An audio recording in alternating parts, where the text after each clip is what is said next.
السلام علیکم ورحمۃ اللہ وبرکاتہ۔ ناظرین، امید ہے کہ آپ خیریت و عافیت سے ہوں گے۔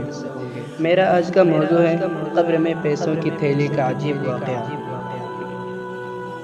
حضرت شاہ عبدالعزیز محدث دہلوی رحمہ اللہ علیہ کے دور میں ایک شخص مسافر کہیں جا رہا تھا۔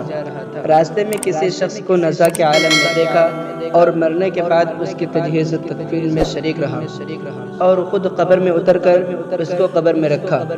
اس کے بعد اس کو اندازہ ہوا کہ اس کے جیب سے روپیوں کی تھیلی غائب و مفقود ہے۔ خیال ہوا کہ شاید تدفین کے وقت قبر میں گر گئی ہوگی، اس لیے قبر کو کھودنے کا ارادہ کیا اور کھودنا شروع کیا تو دیکھتا کیا ہے کہ قبر آگ کے شعلے بھڑکا رہی ہے اور اس آگ کا اس کے ہاتھ پر بھی اثر ہوا، جس کی وجہ سے اس کے ہاتھ میں بے انتہا سوزش و چلن پیدا ہو گئی جو ناقابل برداشت و تحمل تھی۔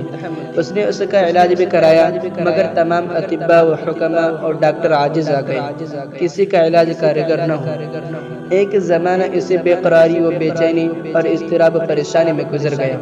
کسی نے اس کو مشورہ دیا کہ تم دہلی جاؤ، وہاں اس زمانے کے سب سے بڑے عالم و بزرگ حضرت مولانا شاہ عبدالعزیز دہلوی رحمہ اللہ علیہ، ان سے دعا کرو۔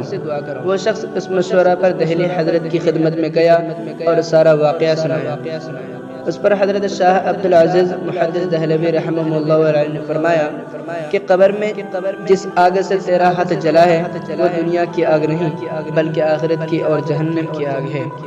جہنم کی آگ کا علاج دنیا کی دوائیاں اور دنیا کے حکیم و ڈاکٹر نہیں کر سکتے۔ اس آگ کا علاج صرف ایک ہے، وہ یہ ہے کہ اللہ سے اپنے گناہوں پر استغفار کرو اور اس کے سامنے خوب گڑگڑا کر رو، اور آنکھوں سے جو آنسو نکلے وہ اپنے اس جلے ہوئے ہاتھ پر لگانا کیونکہ حدیث میں ہے کہ جہنم کی آگ خدا کے خوف سے رونے سے بجھ سکتی ہے۔ چنانچہ اس آدمی نے ایسا ہی کیا تو دیکھا کہ وہ سوزش اور جلن ختم ہو گئی۔ معلوم ہوا کہ یہ آنسو کے قطرے بڑے قیمتی ہوتے ہیں۔